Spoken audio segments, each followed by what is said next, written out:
The horror we are facing today is our horror.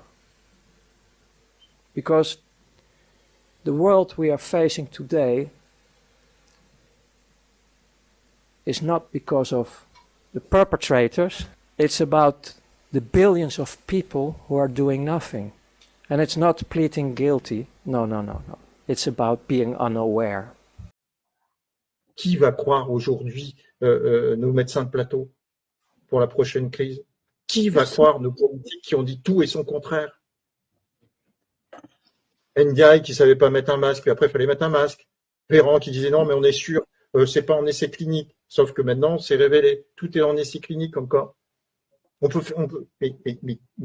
qui sont ces gens? Qui sont ces gens? Que représentent-ils? Est-ce que c'est 68 millions de Français? Ou est-ce que ce sont des officines qui, à l'article 411-4 du Code pénal, faut-il le répéter, pratiquent des actes d'hostilité contre les Français? Que foutent les militaires du renseignement, les policiers du renseignement? Vous n'en avez pas marre de laisser votre pays, celui de vos enfants, en prise avec des officines étrangères?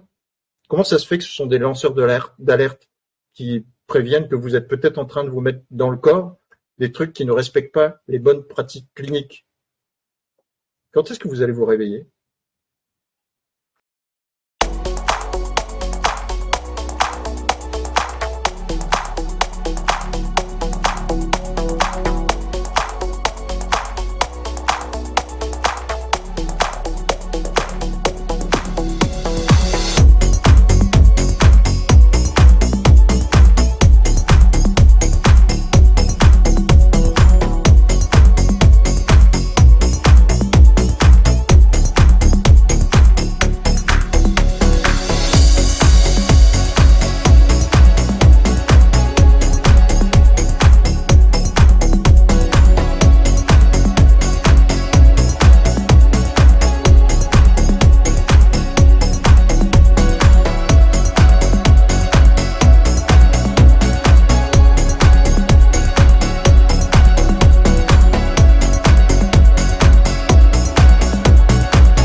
les manifestations des paysans à travers l'Europe, il faut quand même savoir que les paysans allemands ont commencé à manifester depuis 3 semaines et la presse française est restée motus et bouche cousue. Donc actuellement, le mouvement prend de l'ampleur. Les agriculteurs français sont très mobilisés et cela vous concerne. Cela concerne tout le monde. Parce qu'un agriculteur qui travaille 50 à 60 heures par semaine, il n'a pas le temps de manifester. S'il le fait, c'est qu'il est poussé au bout du rouleau, c'est qu'il est poussé dans la survie. Et donc là, l'agriculture joue sa survie. Et je vais parler de ceux que je connais, c'est-à-dire des petits producteurs, puisque nous en faisons partie. Nous jouons aussi notre survie. En 2023, nous étions déficitaires. Si ça continue, nous allons devoir mettre la clé sous la porte. Et il n'y aura plus de produits en vente directe auprès de nos clients. Donc vous êtes tous concernés. Et le sujet est grave. En fait, on arrive au bout d'un mécanisme, au bout du rouleau de quelque chose qui a commencé dans les années 70. Je me rappelle, j'étais à l'époque, dans les années 70, à l'école primaire, et l'Europe des 6 venait d'ouvrir les frontières pour les produits alimentaires par rapport aux pays de l'Est. Ce qui impacta fortement un certain nombre d'éleveurs, par exemple. Mon père était éleveur porcin, et c'était pour lui le début de la fin.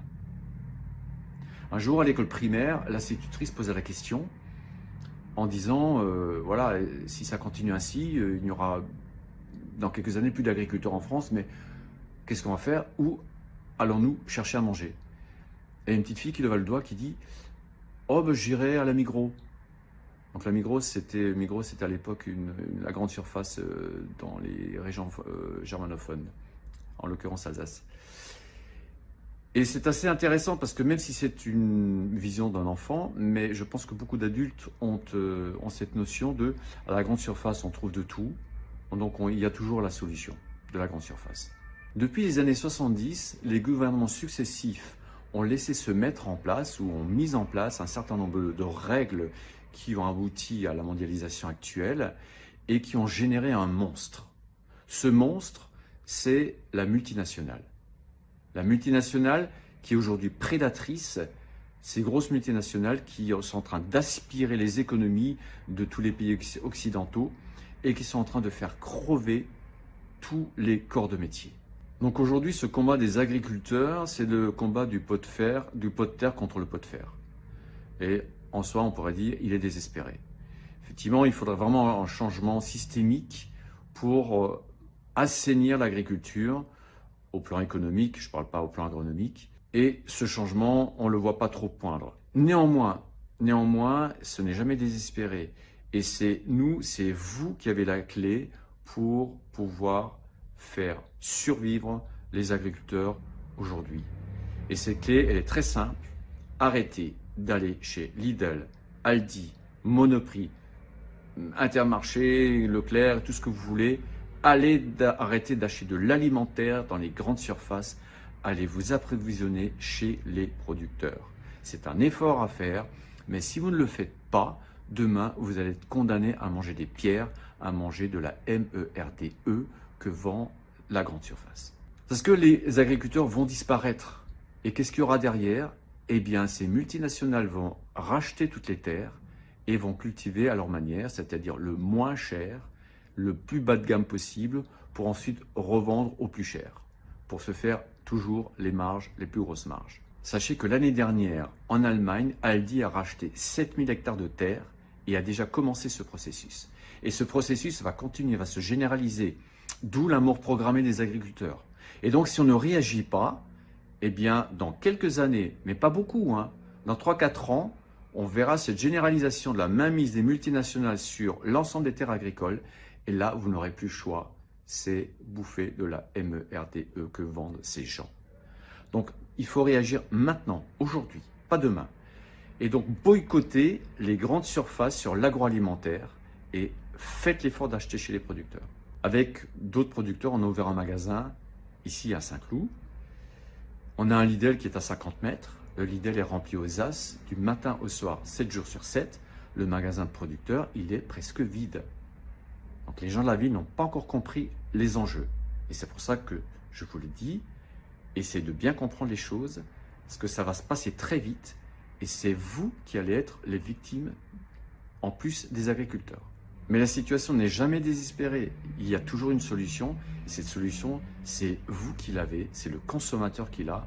Et c'est important qu'il soit logique et conséquent dans ce boycott, dans ce soutien apporté aujourd'hui aux producteurs. On vous fait confiance, on compte sur vous. Soutenez les agriculteurs, soutenez les petits producteurs. Ils ont besoin de vous. Et c'est votre avenir qui se joue. Merci.